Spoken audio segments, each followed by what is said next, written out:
Welcome to another In Wheel Time podcast, a 30-minute mini version of the In Wheel Time car show that airs live every Saturday morning, 8 to 11 a.m. Central. Channel.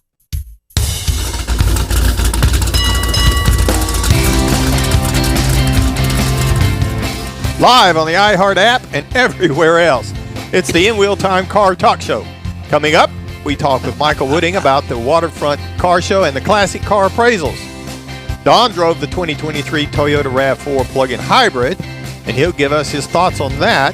Konrad has the cruising calendar and This Week in Auto History, and we'll bring you the stories making automotive news headlines. It's just ahead on the In Wheel Time Car Talk Show. Howdy. Along with King Konrad DeLong, we need more Jeff Zekin, and Chief Engineer David Ainsley, who is sitting with us today. Don Armstrong is off for the day, and I'm Mike Mars. Woo-hoo. Now, we got a little long-winded earlier in the show, and we did get to Konrad's car clinic, so we're going to slip that in right now. Well, we've been talking about engines as air pumps, and last week we talked about air cleaners and stuff. Let's talk a little bit about how manufacturers push more cold air into the engine. So let's talk a little bit about air scoops today. That's the air scoop off a 55 to a 57 Ford Thunderbird, and all that air generally went into the engine down the air cleaner. Next is the 63 Plymouth Factory Lightweight, and the air cleaner can do two things. It can push air into the engine through the air cleaner, but it also can push cold air around the engine to cool the engine down. This one did both, into the engine as well as around the engine. It's got Krager's on it, 67 Corvette, the Stinger hood, very popular looking hood on it. That was available only on the big block Corvettes, and that was primarily pushing air into the engine itself. And then in a 68 and 69 Pontiac's Ram Air feature, this again pushed air directly into the air cleaner element itself. And they did this on the Firebird, the GTO, and actually you could order that on certain Le Mans models. I think it was like the T37 or something like that. And then my favorite, 70 to 72 Oldsmobile 442, the W25 hood. Oh, well, no, we'll talk about the B12 Chryslers that was available on the 340s and the Hemis alike. Again, that was pushing air into both the air cleaner and into the engine to try and cool the engine off. So, you know, the benefit of cooling the engine off is reducing the intake air temperature, because colder air is more dense, there's more oxygen, the engine creates more power. So that was a lot of the purpose behind a lot of these air scoops through the 60s and 70s. And then here's the 70 to 72 Oldsmobile 442 with the twin snorkels. That option code was W25, and that was available on my car, the Rally 350. Typically, it was more so on the 455 engines, and it was an option. It came standard on W30s and the Rally 350, and then Ford Mustang with the shaker hood, kind of one of the more original shaker hoods that were out there. That was all the air was going into the engine itself. Very little of it was going around trying to cool things off. And then Plymouth had the shaker hood as well. That was on the 340s and 426 Hemis. All of that air was going into the air cleaner assembly. Very cool looking, because the hood scoop kind of moved around as the engine moved around inside under the hood. Kind of a cool feature, and they did it for a number of years. And then Plymouth had the grabber as well, and this one was vacuum operated. So when you whacked the throttle and all the vacuum went away in the engine, that little hood scoop would pop up, and that again would bring cold air into the air cleaner assembly on it. And then Chevrolet also did it with their cowl induction feature on the 70 to 72 Chevelles, and they were drawing air from the base of the windshield, which is kind of a high pressure area. And when you whack the throttle, the vacuum would go away, that little flap would open up, and it would draw more air, cold air, into the engine. Buick had their GS with these two little scoops here on the hood, and those again were drawing air directly into the air cleaner itself. Trans Am had the shaker hood, which was attached to the top of the engine, and it would shake. Very little air came through that into the engine. That was not that was more a visual thing than it was a performance thing. And now you move into the more current vehicles and you see these air extractors. This is a 2022 Ford Bronco, and you'll see it on Broncos, you'll see it on Escalades and Suburbans, where what they're trying to do is they're trying to get the cold air out, or the hot air out from under the hood, so they could lower the underhood air temperature and the intake air temperature on the vehicle. And that's become quite popular today on lots of vehicles. They also had those little side extractors on the Trans Ams. And if you look at the new Escalades and some of the new Suburbans and the new pickup trucks, they have basically those same air extractors, again, trying to lower the underhood temperatures of vehicles. All right. That's this week in Konrad's Corner. All right. Thank you, sir. Cool stuff. All right. So joining us now is our guest this half hour, Mr. Michael Wooding with the Auto Appraisal Network and the host or the driving force behind Woody's Waterfront Rod and Custom Car Show. Did I get all that right? You did. I got close. I knew I did. Thanks for coming. Yeah. Moving on. Come back and see us anytime. Yeah. I had a little bit of trouble getting hooked up this morning, but I think I got it working good now. Well, I follow you on. I follow you on Facebook, Woody, and you get some cool cars to go look at, whether it's classic cars or some of the high end exotic stuff. You get an opportunity to go out and put your hands and, I guess, put your butt in the seat of some of these cars as well. There's other appraisal companies in the area, but they're they hire young people with a checklist that run down the checklist, and that's how they appraise the car. And you get usually two pieces of paper that say this is what the car is, and the rest of it talks about why the guy's such a good appraiser. We go that extra mile and produce a pretty nice report. We photograph and document the car completely, and those things really help bring me more business, because the appraisals get around, and it brings me those high-end customers that you're talking about with the Ferraris and the Lamborghinis and so forth. And then I get a lot of the high-end muscle cars, hot rods, trucks, that type of thing. So it pretty much runs the gamut, but it's usually all specialized, and that's what those off-the-shelf services aren't able to supply. Well, it goes with your reputation. Yeah, I was going to say, what you're looking at. You've lived this street rod, hot rod lifestyle all your life. Pretty much. So these appraisals that you do for people are multifaceted. Some of them are about insurance. Some of them are about depreciated loss after a wreck. But some of them increase the value of the vehicle for a customer because you have not necessarily certified the car to be what it is, but in your appraisal, you're giving lots of information to validate the car is what they claim it to be. And, everybody that's got a car thinks their car's worth more than it is. Absolutely. Of course. I do run across a few that undervalue them, but the majority think it's worth more than it is. And what we bring to the party is give that independent third-party value. So that helps us considerably. Well, speaking of value, that was one of the things we wanted to ask you about. We can kind of see the price fluctuation in the used car market and the new cars. Obviously, they're always talking about those. But the classic car world, the muscle car world, the world that you live in, it's kind of hard for outsiders to see where that is and where it's going. Well, the best places to learn that kind of information is watch the major auctions. And I watch everyone that I get an opportunity to watch just to see what's out there. And, the way Mecum handles an auction, the day one and day two cars are a little bit lower quality. And then you get into the day three and day four cars that are higher quality. And I can tell you just recently with this Harrisburg auction that they did, I did see that the blue chip cars are there and they're holding their value.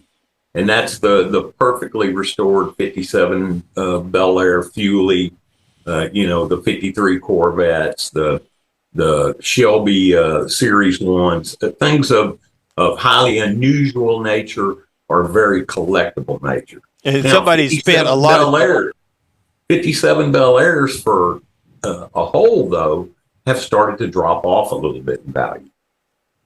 There was a time that, you couldn't touch a nicely restored one for less than 70, 80,000. And you can find one now, $45,000 for a really nice car. So that's pretty much, I hate to say that the mid-range cars are seeing a slump right now. Blue chips are holding their own.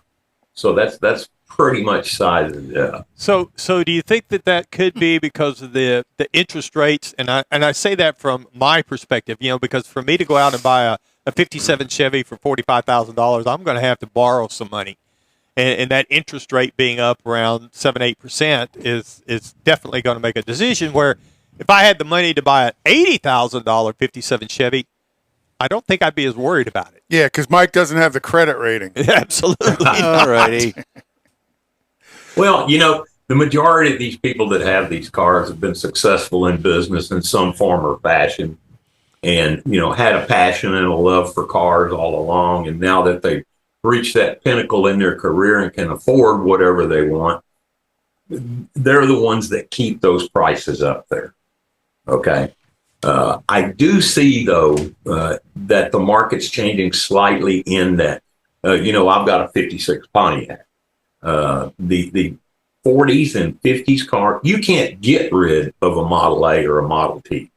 I mean, you can't give them away. Really? I've got people that's been trying to sell them for months and years. Are you talking about original Model A's? Original type cars. Okay, yeah. okay. You can't give them away. Nobody wants them. And the reason for that is there's nobody left alive that remembers what it's like to have one new. Or even seen one on the street, unless it was a parade.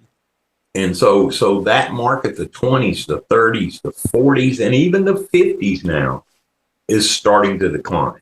And what you see on the upswing is, and I hate to say it because they were so pitiful in the day as far as performance, is the mid-range 70s through 80s cars. Really? 77 Trans Ams, 87 Grand Nationals. You see 87 GNXs going for well over $100,000. Bandit Trans Ams are up around $70,000 for a nice car. So you see those prices rising and the other prices falling.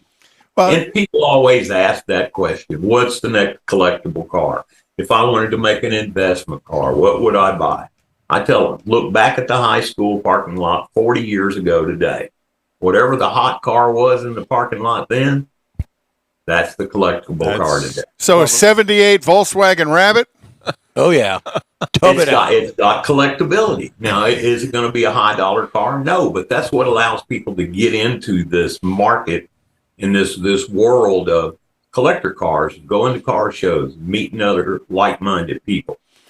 Well, and some of what happens, because I too watch the Mecum and Barrett Jackson auctions, and you really see this ebb and flow of valuation.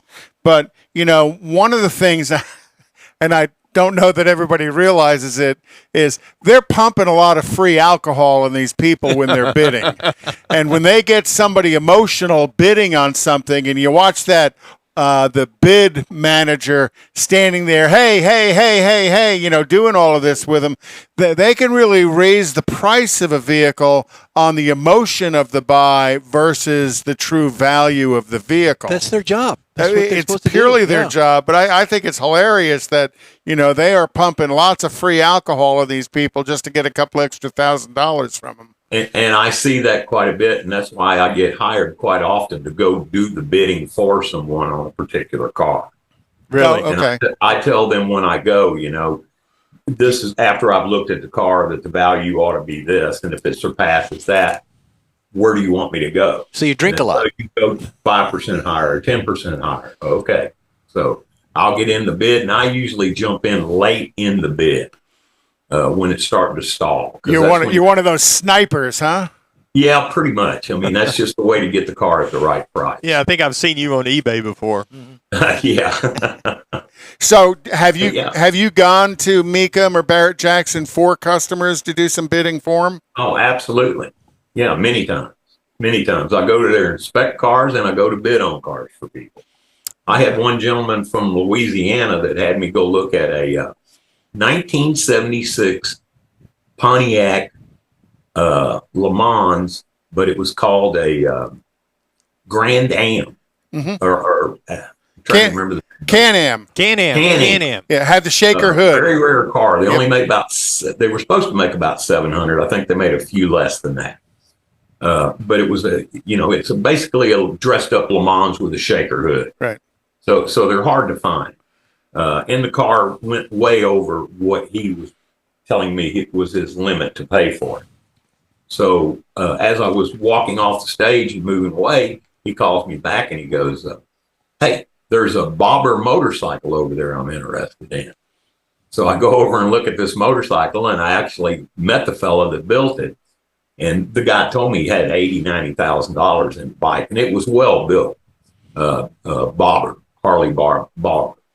But there was no bidders there for it. So I ended up getting the bike for him for about $10,000. Oh, wow. It was a real steal. But the kicker came.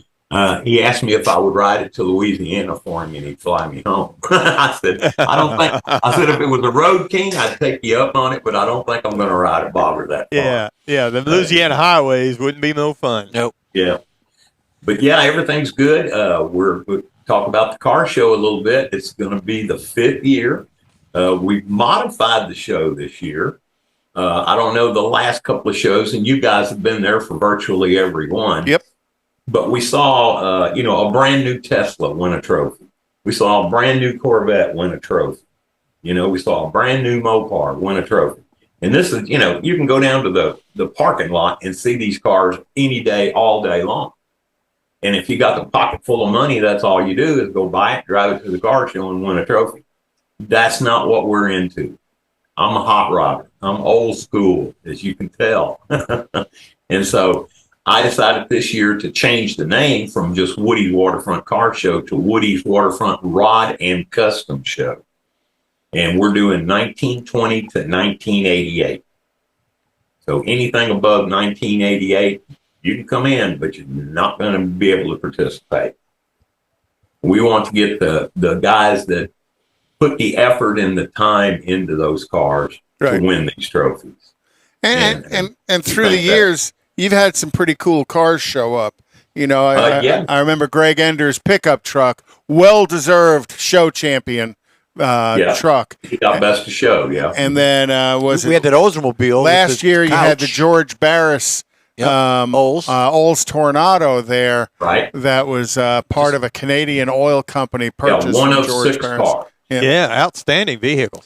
So you draw a good crowd of vehicles. I'm kind of glad to see you kind of change it up a little bit and restrict the awards to the older vehicles, the custom and hot rod cars, as opposed to showing up with a brand new Corvette and winning. I'm hoping I didn't cut my own throat, because attendance helps me pay for a lot of the things that I produce at the show, like the videos and bringing you guys on board and the different things that I have to pay for. Well, I got to say, we probably had 30, 35 brand new model cars. So I'm not going to have those this year. That's a significant chunk of income to help pay for this stuff. So I'm really hoping the hot rodders out there got their ears on, checking the websites that we have out there. We're on Car Show Radar. We're in the Street Rod Association magazine. There's quite a few places that the show has been posted. So I'm hoping everybody's paying attention, and I hope the weather, I start praying the week before, and it seemed to work pretty much every year. I mean, we even had a hurricane come through on show 3 that wiped out most of the show field where the cars parked. Yep. Yeah. The guy that owns the venue worked 24 hours, 7 days a week the next week to get it ready for the show. So I got to send kudos out to Topwater Grill and Robert for those efforts. But we got some good sponsors on board this year. We got Michael Kamen's back with the Kamen's Fine Motor Cars. We got Mo Muscle out in Conroe is coming on board this year. They've been on one other show, but they've come back on board. We've got Lawson Auto Works. We got Americrane. I've got a friend down there that I grew up with that runs these big, huge cranes, that do concrete tilt wall and stuff. Yeah. And so they sponsored, and they're probably going to bring down a crane. I had it there one year where we put a huge Texas flag and a huge American flag up on the crane. Oh, yeah. So everybody, you can see it all the way to Galveston. Yeah. You ought to have him hang the 56 Pontiac from it. Yeah, it would draw some attention, wouldn't it? Absolutely. Well, yeah, hopefully. we're looking for a good show. The food's great there at Topwater. The weather usually cools down a little bit by that time, but we always have the breeze down there. And for you guys, after your broadcast, y'all can come visit in my hospitality suite that I'll have for here. I'll have to check my ID, huh? I rented a motorhome this year to take down there. Okay. Hospitality suite. So. All right. But we've got the girls coming back this year. There's going to be some different young girls, and they're going to do the 50s kind of look, the bobby socks and the polka dot skirts and the white tops, and be cruising around. You can get pictures of them with your car. It's just a great show. There's a lot to do. You get boats to look at, girls in bikinis on the boats, and just all kinds of good stuff. 16 will get you 20. Yeah, we're looking forward to it. I can assure you we're looking forward to it. And we're going to talk to you again about it a little bit more when we get a little bit closer to it. But Woody, thanks for joining us today. I've posted it up on our Facebook page as well as Auto Appraisal Network. Thank you much. Have a great one. See you soon. Good seeing you guys.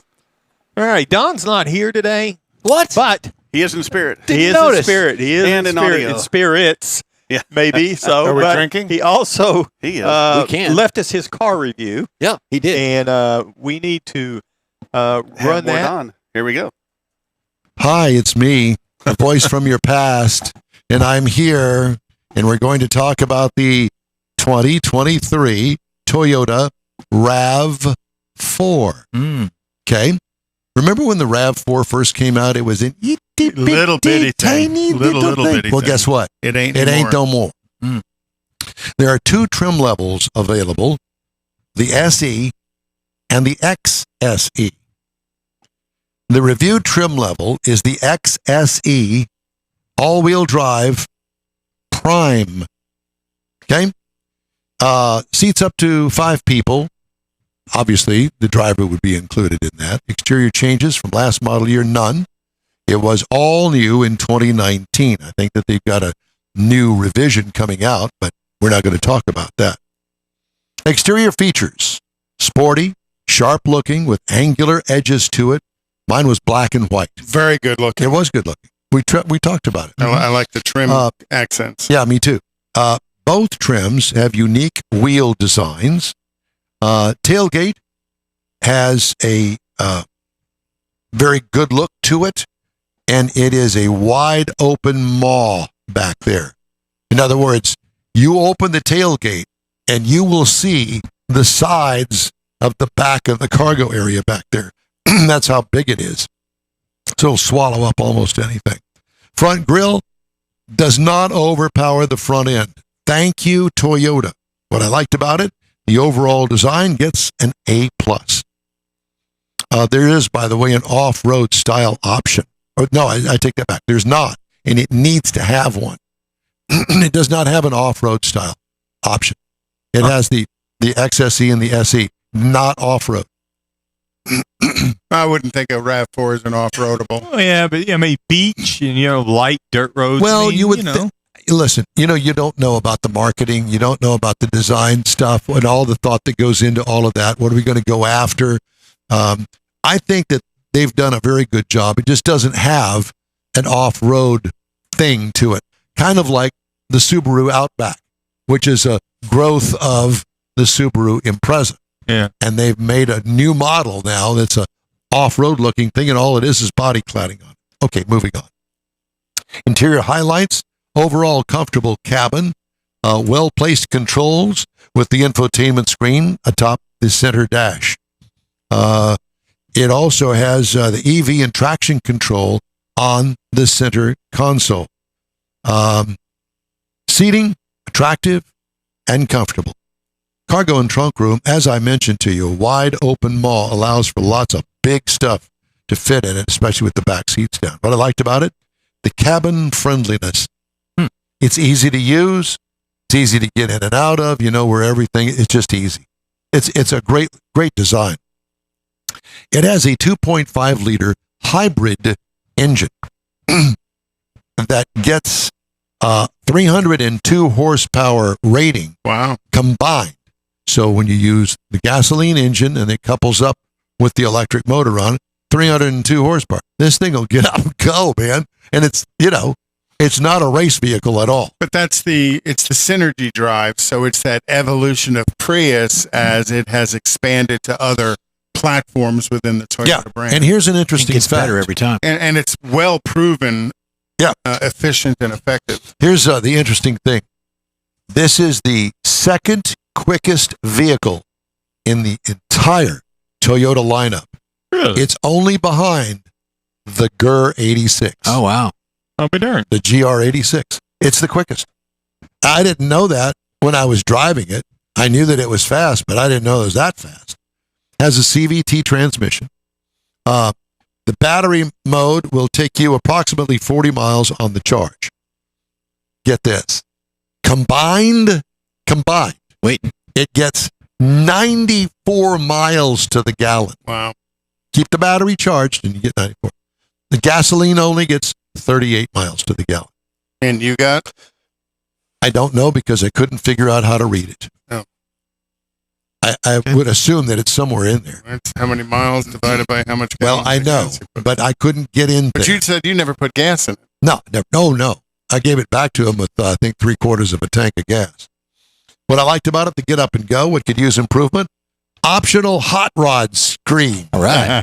And the instrument cluster. Well, why not? Mm-hmm. It's the it's that quickest thing. quick. It's the quickest thing they got. Let's have some fun. Ride and handling, both easy riding and non-aggressive handling. So it's an easy car to drive. Great road tripper. Seriously, seats are comfortable. It's great. And smart enough not to put a third row in it. Thank you, God. Yeah, that would cramp it up. Base trim price, $46,210. That's the base model price. Base model price. Base trim price, $43,990. So you can get into it for $43,990.